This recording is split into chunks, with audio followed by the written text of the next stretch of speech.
গতকালের পর আজ ফের কেন্দ্রীয় মন্ত্রিসভা নিরাপত্তা বিষয়ক কমিটির বৈঠক বসছে। বৈঠকে নিয়ন্ত্রণ রেখা পেরিয়ে সেনার অভিযানের জেরে আন্তর্জাতিক মহলে প্রতিক্রিয়া পর্যালোচনা করা হবে। গতকালই 22টি দেশকে ভারতের সেনা অভিযানের কথা জানান বিদেশ সচিব এস জয়শঙ্কর। জাতীয় নিরাপত্তা উপদেষ্টা অজিত দোভালের সঙ্গে মার্কিন জাতীয় নিরাপত্তা উপদেষ্টা সুজান রাইসের কথা হয়।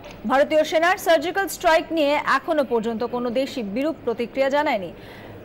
সন্ত্রাস দমনে পাকিস্তানকে কড়া বার্তা দিয়ে সীমান্তে উত্তেজনা কমানোর পরামর্শ দিয়েছে আমেরিকা।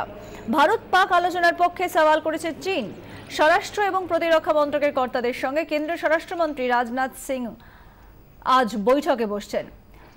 আইটিবিপির আধিকারিকদের সঙ্গেও তিনি কথা বলবেন। সার্জিক্যাল স্ট্রাইকের পর ভারত পাক আন্তর্জাতিক সীমান্ত এবং নিয়ন্ত্রণ রেখার বর্তমান পরিস্থিতি নিয়ে বৈঠকে আলোচনা হবে। কমলিকা সেনগুপ্ত আমাদের প্রতিনিধি আমাদের সঙ্গে রয়েছেন টেলিফোন লাইনে। কমলিকা, বৈঠকে কোন বিষয়গুলোর উপর গুরুত্ব দেওয়া হতে পারে?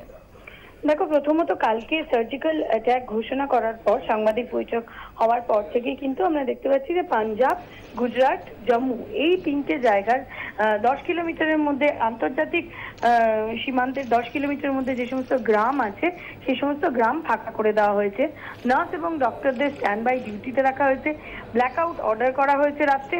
তো সেখান থেকে দাঁড়িয়ে এই যে সার্জিক্যাল স্ট্রাইকটা হয়েছে তার প্রত্যাঘাত ভারত আশঙ্কা করছে, তার প্রত্যাঘাত, এবং সেখান থেকে দাঁড়িয়েই এই সমস্ত সীমান্তবর্তী এলাকা, নিয়ন্ত্রণ রেখা বরাবর যে সমস্ত সীমান্তবর্তী এলাকা রয়েছে সেই সব জায়গার কি পরিস্থিতি, কিরকম সিকিউরিটি সিচুয়েশন, এইসব নিয়েই কিন্তু আজকে আলোচনা হতে পারে। এবং অবশ্যই সার্জিক্যাল স্ট্রাইক হওয়ার পর আন্তর্জাতিক মহলে এর যা প্রভাব পড়েছে, এর যা প্রভাব পড়তে চলেছে, এবং যে ধরনের রিয়াকশন আমরা আজকে সকালবেলা ইউএন এর রিয়াকশন দেখলাম, ইউএস এর রিয়াকশন দেখলাম, চায়না রিয়াক্ট করেছে, বাংলাদেশ পাশে ছিল।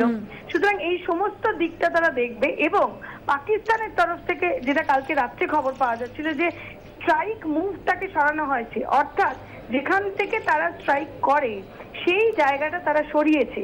সেটা কোথায় করেছে, কি ইন্টেলিজেন্স তরফ থেকে কি খবর আসছে, এই সমস্ত নিয়েও কিন্তু আজকে সকাল 10:30টার সময় এই বৈঠক হবে। এবং ধন্যবাদ কমলিকা সেনগুপ্ত, আমাদের প্রতিনিধি আমাদের সঙ্গে ছিলেন এতক্ষণ টেলিফোন লাইনে।